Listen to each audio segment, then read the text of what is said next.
Hi everyone, I'm Pranoti, host of Under the Microscope. This series is brought to you by the Real Scientists Nano team. Our goal is to provide a platform where scientists can communicate their work and interact with the public. With that in mind, every week we introduce you to a scientist working in the field of materials or nanoscience, who tweets from the Real Scientists Nano Twitter account, which is realsci_nano.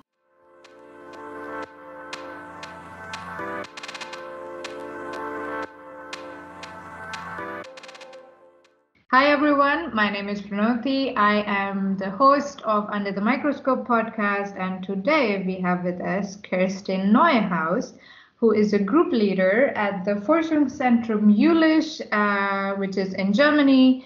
Kerstin is a group leader at the Institute of Energy and Climate Research, number 12. At the Helmholtz Institute in Münster, which is in the northwest of Germany and so towards Netherlands, something like that. So hi Kerstin, wonderful to have you on Real Scientist Nano or Under the Microscope podcast. How are you doing? Hello Pranoti, I'm doing fine. How are you? I'm good. After recording the short podcast with you, I am really keen to learn more about you and more about your research. So let's start with what you mentioned in the short podcast, which is you started as a geologist. So how did you end up as a group leader now at the Forschungszentrum Münster? Tell us about your career, please. Already when I was in school, I was really interested in volcanoes and in space travel, actually. So I really early decided that I wanted to be a researcher working on volcanoes. And to do this, in order to become a volcanologist, you have to study, for example, earth sciences. And so I decided to study earth sciences at University of Münster. And throughout my studies, I actually fell in love with microscopy because microscopy is really an integral part of earth sciences and mineralogy studies. So I started out with doing a lot of light microscopy and later on switched to SEM. And finally, during my PhD, I started working with AFM, which I'm still doing now. Mm-hmm. But during my studying geology, I really got in touch actually with a bit of space because I was doing my bachelor thesis on weathering of meteorites. But when you're working with meteorites, everybody is asking you, "Oh wow, meteorites! That's so great!" And then you say, "Yeah, it's really cool," and so on. And then everybody says, "Okay, and what can you do with it?" And because of this question, I decided that perhaps working in the area of material science would be a better idea, also because there are a lot more jobs than working on meteorites. And so I did my master thesis in Würzburg at the Fraunhofer Institute there, working on piezoelectric materials. And after this, I was searching for a job. And actually, during my studies, there were some courses on materials science at the chemistry department, which I listened to out of interest. And after some devastating replies to my applications, I asked the professor who gave the lectures, okay, Professor Wiemhofer, could you perhaps tell me where I could apply to get a PhD in material science, because I'm a geologist with major in mineralogy, and where could I do something having to do with material science? And about 30 minutes later, I got the reply, no, you don't have to apply, I take you. And that was the point where I started really working in material science. So I did a PhD in the group of Professor Wiemhofer at the University of Münster, again in the field of inorganic chemistry. And actually, when I came there, he showed me a more or less empty lab and told me, okay, I have lots of funding. I want a microscopy lab, but I don't have anybody who's working with microscopy. So this is your job now. Please fill this room and do some research. At that point of time, we were investigating oxygen permeation membranes and also lithium ion conductive materials. And so, yeah, I was told to set up the microscopy lab, which I actually did. And this was also the reason why after my PhD, I really stayed for 7 more years in the same working group, because I never really did a PhD anywhere else, because all the people were coming to us to do the measurements. So I got into contact with a lot of different working groups, and I had more or less my own lab with a very good equipment where I could more or less do or not do what I wanted. So that was really, really a good opportunity to do research. So I stayed. And recently in 2020, I finally got the opportunity to become an independent group leader at Helmholtz Institute Münster. And more or less in parallel. So I started in the middle of the pandemic. I started at Helmholtz Institute Münster to set up my own group. And more or less in parallel, I got the opportunity to accompany the establishment of the International Graduate School for Battery Chemistry, short BACCARA, at the University of Münster for 18 months. So I was the person who was chosen to kickstart the whole project. And I did this until February of this year, and now I'm finally back to just doing research and finally setting up my own group. So this is, more or less my whole journey from geology to material science. That is so cool. I'm so fascinated. And I'm also very glad that this professor was like, okay, you don't need to apply anywhere. I'm taking you. And it just fit right in your passion for microscopy or your fascination for microscopy. And then you were given or trusted with this opportunity to set up this entire lab. And of course, then a lot of people are coming to you, like a lot of researchers are coming to you because you have the microscopy expertise and the instruments. So that is so cool. And wow, this is so fascinating. It's amazing. It's amazing. So, Kerstin, you mentioned you started from as a geologist, and now you're a material scientist, a group leader actually in material science.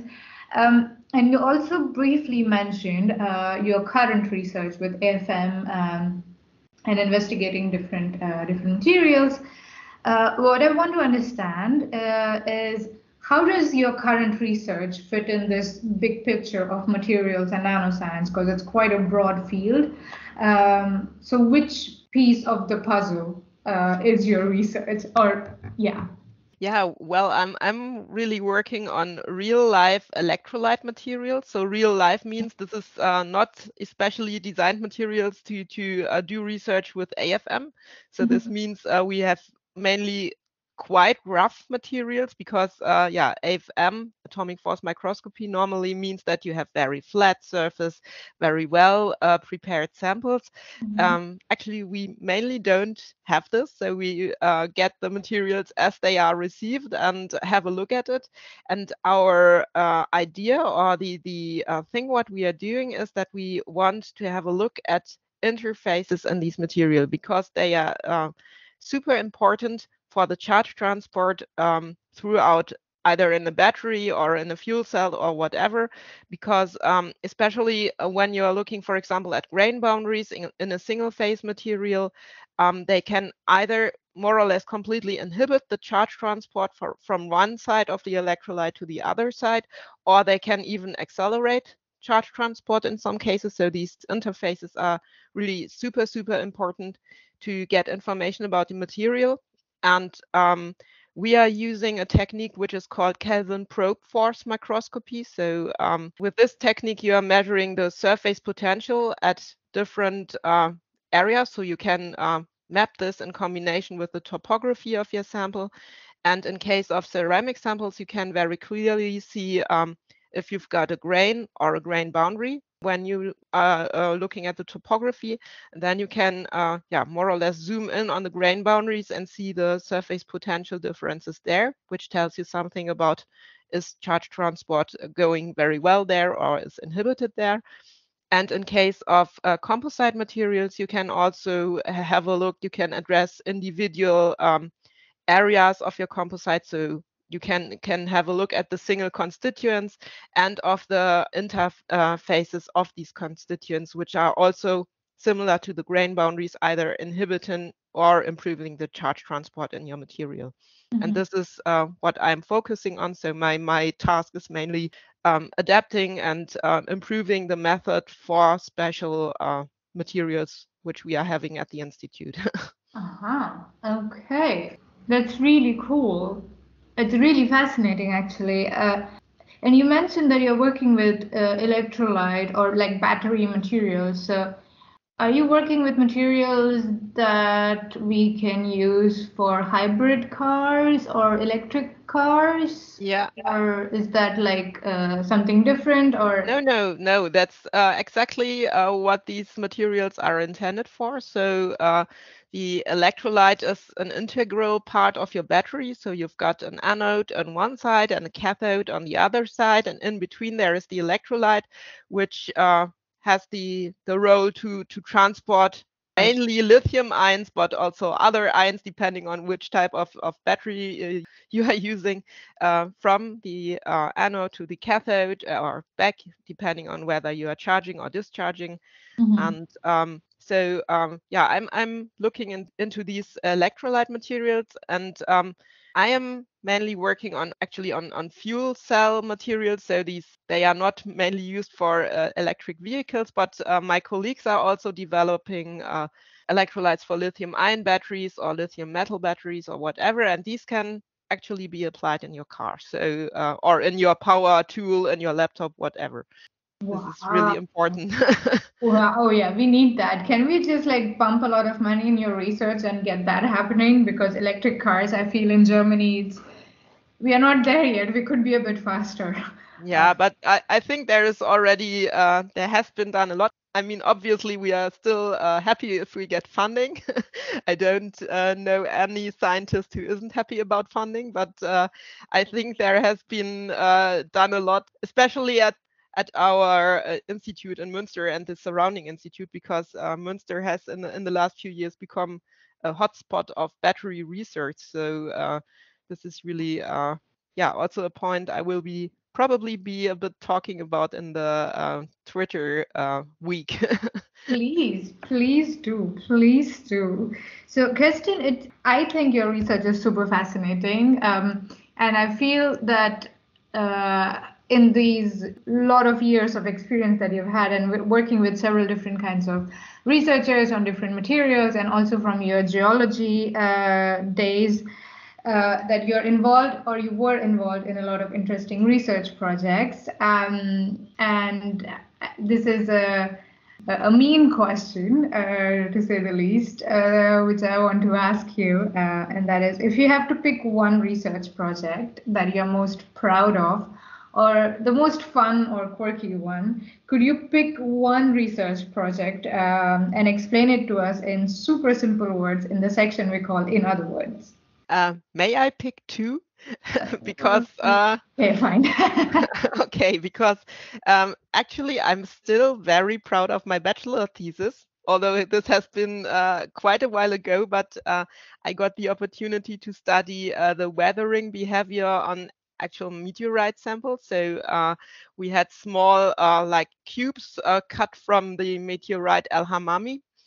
And then these were stored under different conditions on different soils. And I was monitoring the weathering of these small samples in order to get information when you find a meteorite. What information can you get? How long it already has been on the ground, and what is the effect if it's on, I don't know, on sand versus the effect if it's on something like in the rainforest there on the ground. And that was really, really great because working with material from space is just cool. Really I cool. really loved it.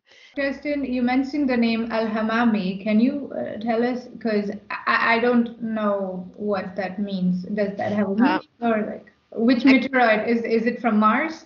No, it's not from Mars. A stone, so-called chondrite. So it's a meteorite not mainly meteorites are made from metals, more or less, but there is some parts of the meteorite are not made from metals, and they can be so-called chondrites. Chondrites are meteorites which have small, spherical features when you look at the microstructure of these meteorites, which are called chondrules.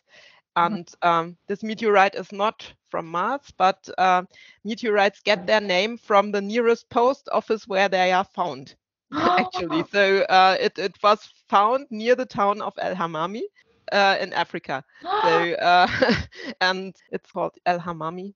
So it was located there, and it's not the name is not from the location where it came from in space, but the location where it was found on Earth. Okay, sorry for interrupting you, but No problem at all. understand this as well. I did not know that. Okay, please go on. So, okay, that was your bachelor work. Yeah, I'm still really fascinated by geology and space and all those space travel things and so on. So this is really one. I'm very fond of it. Yeah. And the second project, which has more to do with my current research, is something that I actually started even already in my PhD, but I'm still using now. So I developed a method to measure chemical diffusion coefficients in a material by taking the AFM tip to the material, putting a voltage on the material, and afterwards monitoring the surface potential with this Kelvin probe force microscopy method. And when you polarize a conductive sample, so electrolyte materials are obviously ionically conductive somehow. When you polarize it, you either push away ions or you attract the ions, and then you can, when you stop polarizing and have a look at the surface potential, you can see how everything is going back to its initial state.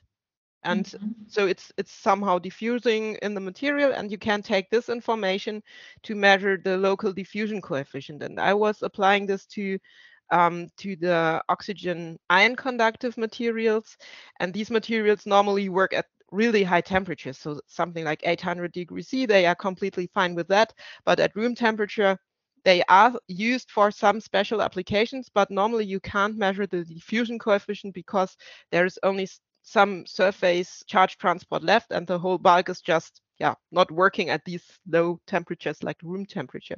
So I was really happy that I could use the AFM to still measure something, and also to get consistent information about diffusion coefficient. And this started already during my PhD, and I was making the method better with every year, and it really got traction in a cooperation with the Max Planck Institute in Stuttgart. I think 3 years or 4 years ago now, and I'm really happy about this process, about the development process, and that it turned out so fine. So actually, my PhD student just won a poster prize for presenting on this method. So I'm still really proud that this is working out so fine. That sounds really cool. I can understand why you picked two projects. I mean, the first one is a no-brainer for me. Like, if I had done that research, I would always pick that as my one of my favorite projects, definitely. And also your second research project that you spoke about. And you also mentioned that you worked with someone at the Max Planck in Stuttgart. So that's where I spent 3 years of my life during my master time. Okay. So who did you work with, if I may ask? I was working with Professor Meyer and Ah, Giuliano Gregori, who was group leader at that time. uh-huh. I think he's now located somewhere in Munich, and he's not in academia anymore. But Okay. it was a really, really nice cooperation. Okay. Yeah, Professor Meyer. Yeah, that one I know. Just to find some commonalities. The world is so small.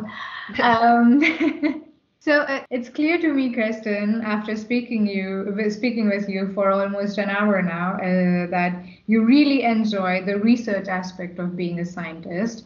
But what else do you enjoy about being a scientist? Well, I really love that it never gets boring. So I have the equipment, and all the people are coming, and they want to measure something, and I have to find a way to help them. And so new things are literally just around the corner. Go to the next lab and ask the colleagues what they are doing, and they are working on something completely different than you are, and yeah, get some new ideas, get a new perspective. So this is yeah, I really love to engage and network with them and get new ideas. So this is yeah, I think I will never be bored by science. So that's what I like about it most. That is amazing. That's really cool. I'm so happy to hear that. And you're right. Yeah, there is always something new around the corner and unexpected ways, and sometimes hopefully expected ways as well, because well, we do want to get results that we expect to get. Kerstin, it sounds to me that your research experience has been wonderful so far, and I hope it will continue to be wonderful in the future as well. But if you had three wishes to improve your research experience, what would you ask for? And I'm not promising anything here, okay? Yeah, I think the first thing, which probably is not so far away, is that I want to have the regular in-person coffee breaks back, because that's the point where you have really good discussions, where you meet people, where you engage, where you sometimes get really good new ideas. And yeah, I really love coffee, but apart from that, that would be a really nice thing, because at the moment we should work from home as often as possible, and so I haven't met most of my colleagues, actually, because I started at the Helmholtz Institute during the pandemic. So I think 80% of my colleagues I didn't meet in person so far. So Wow. Okay, so in-person coffee breaks. Okay, done. yeah, What next? I think the next thing is also a point which most scientists can relate to, so easier access to funding, because writing all those proposals really takes a lot of time. Yeah. And yeah, it's yeah, sometimes really tedious process. So if you could just be eligible for funding every, I don't know, 3 years, you get a small amount of money from your institute or whatever, that would be great. So Yeah, regular funding without having to worry about writing proposals and rejections and the process. yeah, at least for a small, I don't know, one PhD student or something like this, so you can continue with your research, and that for every group leader, that would be great. But yeah, I don't think this will come up anytime soon. So No, no, yeah, no, no. But I would like to believe that we are working towards it. I mean, if we have scientists like yourself who are aware of this, and you are in a position, or you're getting even more in a position to make a difference and have make a difference, that's yeah, the future. Hopefully, in near future, we will at least start working towards it. yeah, that would be really great, especially at the universities. They really have a problem balancing between teaching and doing research, and you can't do everything equally good. So No, definitely not. Definitely not. But very realistic wishes so far. The first two. What's your third one? The last one. I think the third one also is realistic. So I really would love to have more physical space in the lab, because we don't have our own building. So we are sharing some rooms with the university, and we also rented some rooms at a research space, but we don't have an own building, and we really don't have much room to put any instruments or to really work. I'm already quite well off, because I've got my own office at the institute, but yeah, the labs are really cramped and crowded. So I really hope, I think in 2024 we will get our own building, and then hopefully this problem also gets solved. That is amazing. Wow. All three wishes, very, very realistic wishes, and I hope they all come true soon. I think the first one is the most realistic one that will become reality soon, the in-person coffee breaks. Yeah, I Uh, hope so. Yeah, that would be really good. So, Kerstin, I really enjoyed our conversation. I learned a lot from you about geology, about material science, about you, about Münster. I feel that I want to keep talking to you for hours and hours and ask you all kinds of questions. But I Thank you. do have to let you go at some point. But before I let you go, I have one last question. And I can't let you go without understanding or learning more about your learnings from the pandemic that we are living in, which started over 2 years ago now, and I hope it will stop at some point. But yeah, could you please share your learnings from the pandemic? Yeah, sure. I'm actually, must say that I'm really grateful for the many opportunities to work from home because, yeah, the increased flexibility is really good. Also, I have little kids, so when they are sick or something like this, it's really good that you have the opportunity to say, okay, I can at least do some things from home. And also like conferences and so on are now either virtual or hybrid oftentimes, so you can still join and don't have to travel all the time. Although I like traveling, but with small kids it's still another thing than when you're just yeah, single and go around for yourselves. um, Also, I like that there are a lot more coast-free talks, so you can just yeah, there are so many opportunities to listen to research from other colleagues. But yeah, on the other hand, like you already hear, I really miss the coffee breaks. So this is really a bad point of the pandemic. And yeah, I think the overall interaction with colleagues has really got to a minimum because you're making a Zoom call or something like this, and yeah, then when it's over, it's just over. There's no possibility to just chat a bit, and this is really sad. So I think we have to establish that again to yeah, to get going again, to improve research, to improve our output, to get new ideas. This is missing at the moment, I think. Yeah, definitely, definitely. Yes. So thank you very much again, Kirsten. Really looking forward to your time on Real Scientist Nano. I hope you enjoyed the conversation as well. And yes, just thank you again. Yeah, thank you so much. I'm really looking forward to twittering on Real Science Nano, and yeah, thanks for having me.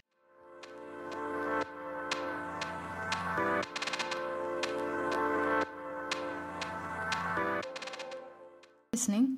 This is Pranoti, host of Under the Microscope. To know more about us, visit our website, thesciencetalk.com, and follow us on Twitter at realsci_nano.